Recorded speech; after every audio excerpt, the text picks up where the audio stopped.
السلام علیکم۔ کیا آپ نے کبھی خواب میں چاند دیکھا ہے؟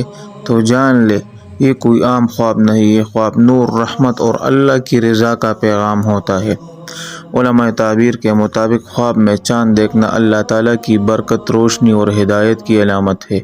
اگر کوئی شخص خواب میں چمکتا ہوا چاند دیکھے تو یہ اس بات کی نشانی ہے کہ اللہ تعالیٰ اس کے دل اور راستے کو منور کرنے والا ہے۔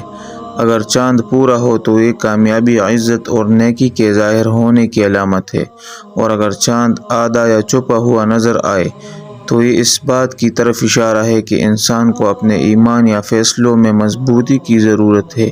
اگر کوئی شخص خواب میں چاند کو اپنے قریب آتا ہوا دیکھے تو یہ اللہ کے قرب اور رحمت کی بشارت ہے، اور اگر چاند دھندلا یا غائب ہو جائے تو یہ عارضی رکاوٹ یا آزمائش کی علامت ہے۔ بعض صوفیہ فرماتے ہیں کہ خواب میں چاند دیکھنا نبی کے نور مبارک یا اللہ کی طرف سے ہدایت کا اشارہ بھی ہوتا ہے، یعنی یہ خواب دراصل دل کے اندھیروں میں نور ایمان کا داخل ہونا ہے۔ اگر آپ نے بھی خواب میں چاند دیکھا ہے تو کمنٹ میں لکھیں، میں نے خواب میں چاند دیکھا تھا۔